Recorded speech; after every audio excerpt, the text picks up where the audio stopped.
میرے نبی کا فرمان ذیشان ہے۔ حضور علیہ الصلاۃ والسلام کی حدیث مبارکہ کہ ان ابی ہریرہ رضی اللہ تعالی عنہ قال قال رسول اللہ صلی اللہ تعالی علیہ وسلم رب صائم لیس لہ من صیامہ الا الجوع ورب قائم لیس لہ من قیامہ الا السحر۔ حضرت ابو ہریرہ رضی اللہ تعالی عنہ آپ فرماتے ہیں کہ کچھ لوگ ایسے ہیں جو سارا دن روزہ رکھتے ہیں، بھوکے رہتے ہیں، لیکن ماں سوا اس کے ان کو کچھ نہیں ملتا کہ وہ صرف بھوکے ہی رہتے ہیں۔ اور اسی طرح ایک شخص ہے جو ساری رات قیام کرتا ہے، ساری رات جاگتا ہے، لیکن ماں سوا اس کے اس کو کچھ حاصل نہیں ہوتا کہ وہ صرف فقط اپنے آپ کو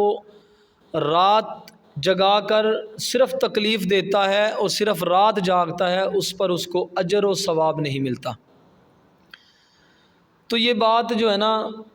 حضرت ابو ہریرہ اس کے راوی ہیں۔ اللہ کے محبوب کا فرمان ہے کہ وہ کون سا شخص ہے جو سارا دن روزہ بھی رکھتا ہے اور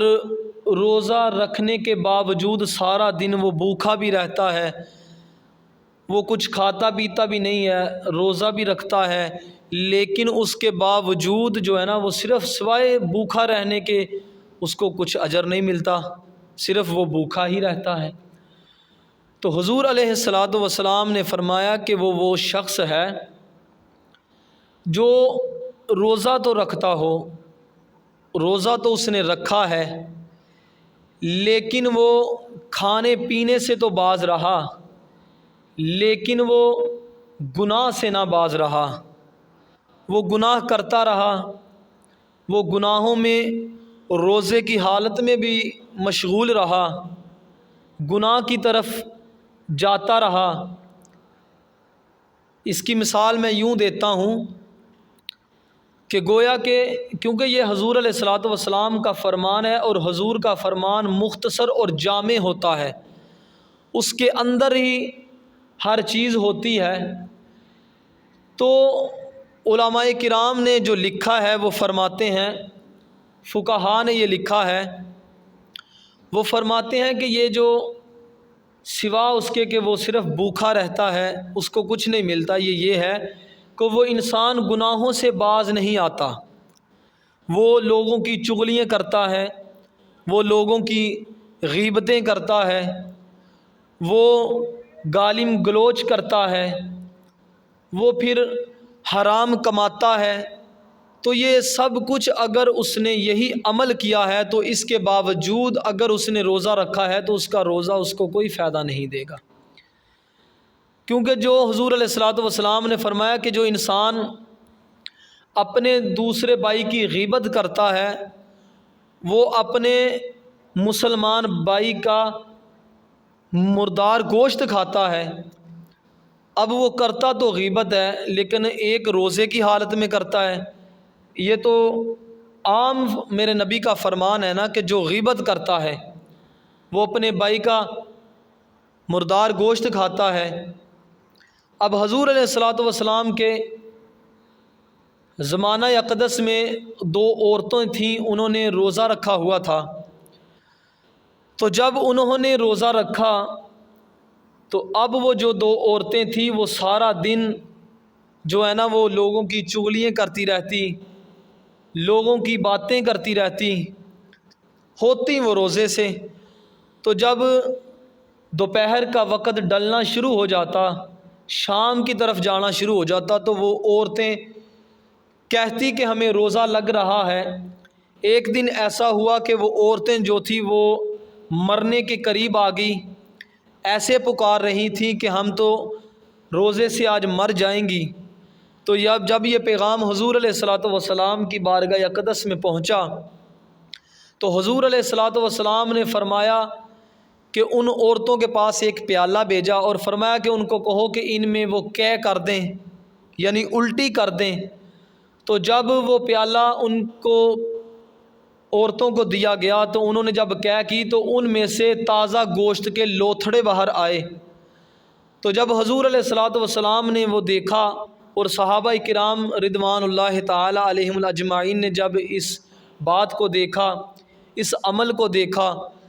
تو وہ گوشت تھا اور گوشت کے لوتھڑے تھے، خون تھا۔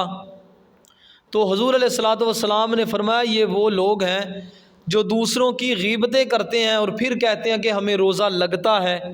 پھر روزے سے یہ چیخ و پکار کرتے ہیں۔ تو فرمایا یہ وہ لوگ ہیں جو سارا دن لوگوں کی چغلیاں کرتے ہیں، لوگوں کی غیبتیں کرتے ہیں، لوگوں کے گناہوں کو اچھالتے ہیں۔ تو فرمایا یہ جو ان کے اندر گوشت انہوں نے جو قے کی ہے، یہ جو گوشت نکلا ہے نا، یہ وہی اپنے بھائی کا جو انہوں نے چغلی کر کے غیبت کر کے مردار گوشت کہتے ہیں نا جس کو وہ کھایا، یہ وہ نکلا ہے۔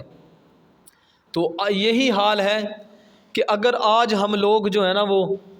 روزہ رکھتے ہیں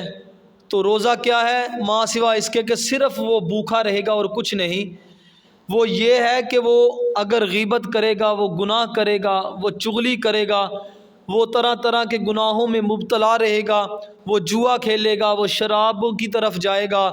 یا وہ ایسے اور برے افعال کرے گا جو رجس من عمل الشیطان، تو یہ جو شیطان کے پلیت عملوں میں سے ہے۔ تو اللہ کہتا ہے فَاجْتَنِبُوهُ لَعَلَّكُمْ تُفْلِحُونَ کہ تم اس سے بچو تاکہ تم فلاح پا جاؤ۔ جب ہم نے روزہ ہی رکھ لیا تو پھر گناہ کی طرف جانے کا یا آنکھوں کے ساتھ کسی عورت کی طرف مائل ہونے کا یا جسم کے ساتھ کسی عورت کی طرف جانے کا، حضور علیہ الصلوۃ والسلام کا فرمان تو یہاں تک ہے کہ جب تم روزے سے ہو تو شہوت کی نگاہ سے اپنی بیوی کی طرف بھی نہیں دیکھنا چاہیے۔ تو جو لوگ اس سے باز نہیں آتے تو یہ جو ہے نا یہ ان کے لیے ہے کہ وہ سوائے صرف بھوکا رہنے کے ان کو اور اس کا کچھ اجر و ثواب نہیں ملے گا۔ تو اسی طرح فرمایا جو قیام کی رات ہے، جو ساری رات بیداری کرتے ہیں، ساری رات جاگتے ہیں، اگر وہ اس نیت سے جاگتے ہیں کہ وہ اللہ تعالیٰ کی بارگاہ میں توبہ استغفار کریں گے، اللہ تعالیٰ کی بارگاہ میں سجدہ سجود کریں گے، اللہ تعالیٰ کی بارگاہ میں سجدہ ریز رہیں گے، اپنی گناہوں کی وہ معافی مانگیں گے، پھر تو اللہ عز و جل اس رات کا اجر و ثواب ان کو عطا فرمائے گا۔ تو اگر وہ یہ جیسے ہمارے آج کل نوجوان کرتے ہیں، رات جاگنے کے بہانے سے وہ گھروں میں بتلاتے ہیں کہ ہم رات جاگنے کے لیے جا رہے ہیں، لیکن اصل حقیقت میں ان کے ماں باپ کو پتہ نہیں ہوتا وہ باہر کس گناہ میں مبتلا ہو رہے ہیں۔ وہ باہر جب گلی سے باہر چلے گئے، گھر سے باہر چلے گئے، جب کہتے ہیں کوئی فلاں مسجد میں جاؤں گا، فلاں شہر میں، فلاں مسجد میں، فلاں علاقے کی مسجد میں جاؤں گا، وہ صرف ایک بہانہ ہوتا ہے۔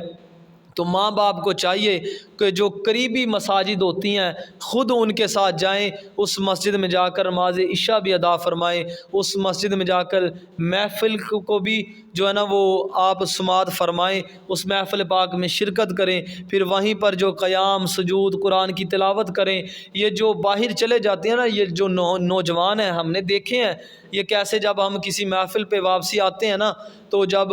رات کا پہر ہوتا ہے تو انہی دنوں میں جب قیام کی راتیں آتی ہیں تو جو جیسے یہ شب برات ہے، جیسے شب معراج آتی ہے، یا یہ لیلۃ القدر کی رات آتی ہیں، تو یہ جو نوجوان ہوتے ہیں یہ وہاں پر ون ویلنگ کر رہے ہوتے ہیں روڈوں پر، یہ روڈوں پر طرح طرح کے گناہوں میں مبتلا ہوتے ہیں۔ گھر سے تو یہی بتاتے ہیں کہ ہم جا رہے ہیں رات جاگنے کے لیے۔ اللہ کے بندو، رات جاگنی ہے تو اپنے گھر کی جو مساجد ہیں آپ ان میں قیام کیا کریں۔ تو یہ گویا یہ نہیں ہے کہ آپ یہاں سے بتلا دیا کہ ہم رات جاگنے کے لیے جا رہے ہیں، لیکن وہاں پر آپ موٹر سائیکل لیے ہوئے ہیں، ون ویلنگ کر رہے ہیں، کوئی دوست تو وہاں پر کلبوں میں جاتے ہیں، کوئی دوست وہاں پر جوئے جا کر کھیلتے ہیں۔ تو یہ دوست بتلاتے ہیں نا ہمیں آ کر، تو یہ ہو رہا ہے وہ ہو رہا ہے، کئی بار ہم نے اپنی آنکھوں سے بھی دیکھا ہوتا ہے کہ یہ جو نوجوان ہیں یہ کیا کرتے ہیں۔ کوئی نوجوان ہوتے ہیں وہ باہر جا کر چوکوں میں پھٹوں پہ بیٹھ کر ساری رات گپ شپ لگاتے ہیں، کیا جی ہم رات جاگنے ہیں۔ خدارا ایسا نہ کیا کریں، ایسے جو ہے نا وہ انسان کے دل مردہ ہوتے ہیں، انسان کے گناہوں میں اضافہ ہوتا ہے، اس کے نیک اعمال کم ہوتے ہیں۔ تو اس کو چاہیے کہ وہ اس راتوں کو اپنی ذات کا محاسبہ کریں، اپنے اعمال کا محاسبہ کریں، کیونکہ یہ روزہ اور روزے کی جو فضیلت ہے اور اس میں جو قیام کی راتیں آتی ہیں، تو اس میں آپ کوشش کیا کریں کہ اپنے قریبی مساجد میں ہی رہا کریں۔ آپ لاکھ اور سینکڑوں گناہوں سے آپ بچ سکتے ہیں۔ تو خدارا یہ دیکھیں نا روزے کی فضیلت ہے۔ اب یہ بھی ہے کہ روزہ ہے، اب ایک نوجوان ہے وہ روزے کا احترام ہی نہیں کرتا، وہ ہے نوجوان، اس نے روزہ بھی نہیں رکھا ہوتا لیکن اس کے باوجود وہ روزے کا احترام بھی نہیں کرتا، تو یہ روزے کا احترام کرنے والا بھی ایسے ہی ہے کہ گویا اللہ اس کے گناہوں کو معاف فرما کر اس کو جنت میں داخل کر دے گا۔ یہ بخارا کا ایک واقعہ ہے، یہ نزہۃ المجالس میں یہ واقعہ موجود ہے کہ ایک مجوسی تھا، مسلمان نہیں تھا وہ، بخارا شہر کا یہ واقعہ ہے کہ وہ جو مجوسی تھا نا اس کا ایک بیٹا تھا، تو رمضان المبارک کا مہینہ تھا، تو اس کا وہ بیٹا جو تھا نا وہ بازار میں کھا رہا تھا، سر عام کھا رہا تھا، بغیر پردہ کے کھا رہا تھا، تو وہ بازار میں کھا رہا تھا۔ تو جب اس مجوسی نے دیکھا نا کہ یہ بیٹا میرا جو ہے نا یہ یہاں پر سر عام کھا رہا ہے، تو وہ آیا اور اس نے اپنے بیٹے کو مارا بھی، تھپڑ بھی رسید کیا، اور اس نے اس کو برا بلا بھی کہا۔ اس نے کہا تمہیں شرم نہیں آتی؟ یہ تو رمضان المبارک کا مہینہ ہے، یہ تو پاکیزہ مہینہ ہے، اور تم جو ہے نا وہ اس میں کھا رہے ہو، وہ بھی سر عام، ان مسلمانوں نے روزے رکھے ہوئے ہیں۔ تو وہ کہنے لگا بابا تم بھی تو کھاتے ہو۔ وہ کہہ رہا میں کھاتا ضرور ہوں لیکن میں سر عام نہیں کھاتا، میں اپنے گھر میں پردے میں بیٹھ کر کھاتا ہوں، میں چھپ کر کھاتا ہوں، اپنے گھر میں بیٹھ کر کھاتا ہوں۔ تو تمہیں حیا نہیں آتی؟ تم اس کم از کم تم مسلمانوں کے جو یہ مہینہ ہے بابرکت مہینہ ہے جو انہوں نے روزہ رکھا ہوا ہے، تم اسی کا احترام کر لو۔ جب اس نے بخارا کا وہ شخص تھا مجوسی تھا، اس نے اپنے بچے کو برا بلا بھی کہا، اس نے ڈانٹا بھی، تو اس نے جو ہے نا وہ اس کو ہاتھ سے پکڑا اپنے گھر میں لے گیا۔ تو یہی پھر اس کا چند دن گزرے اور اس شخص کا جو ہے نا وہ وصال ہو گیا۔ جب اس شخص کا وصال ہوا تو بخارا کے ایک شخص نے دیکھا کہ مسلمان نے کہ وہ نا شخص جو تھا مجوسی جو تھا تو وہ جنت میں ٹہل رہا ہے۔ تو وہ شخص مسلمان بہت پریشان ہوا، حیران ہوا، اس نے کہا یار تم تو مسلمان نہیں تھے، تمہارا اتنا عمل بھی کوئی نہیں تھا، لیکن اس کے باوجود تم جنت میں کیسے؟ اور تم جنت کی بہاریں لوٹ رہے ہو، اور تم جنت میں ایسے ٹہل رہے ہو جیسے تم نے بہت سارے نیک اعمال کیے ہوں۔ تو وہ شخص کہنے لگا کہ مجھے پتہ ہے میں نے دنیا میں کوئی عمل نہیں کیا، میں نے کوئی ایسا عمل نہیں کیا جس سے مجھے جنت ملتی، لیکن اللہ وحدہ لا شریک لہ حق تعالی جل شانہ، اس نے جو میں نے اپنے بیٹے کو رمضان المبارک کے روزے کا احترام کروایا تھا، اللہ عز و جل نے اس احترام کے صدقے سے اللہ نے مجھے جنت میں داخل کر دیا ہے۔ اب یہ دیکھیں آپ، ایک مجوسی ہے، غیر مسلم ہے، مسلمان نہیں ہے، اس نے ہمارے مقدس مہینے کا احترام کیا، ہمارے روزے کا احترام کیا، اللہ نے اس مجوسی کو جنت میں داخل کر دیا۔ تو یہ ماہ رمضان المبارک قریب آ رہا ہے، تو دوستوں سے گزارش ہے کوشش کریں اس کے ماہ رمضان المبارک کے روزے رکھیں، اس میں زیادہ سے زیادہ ذکر و اذکار کریں، تسبیح و تحلیل کریں، قرآن کی تلاوت کریں، حضور علیہ الصلاۃ والسلام کے فرمان کے مطابق آپ اس کا ادب و احترام کریں۔ اللہ تعالی ہم سب کو اس ماہ رمضان المبارک کا ادب و احترام کرنے کی توفیق عطا فرمائے۔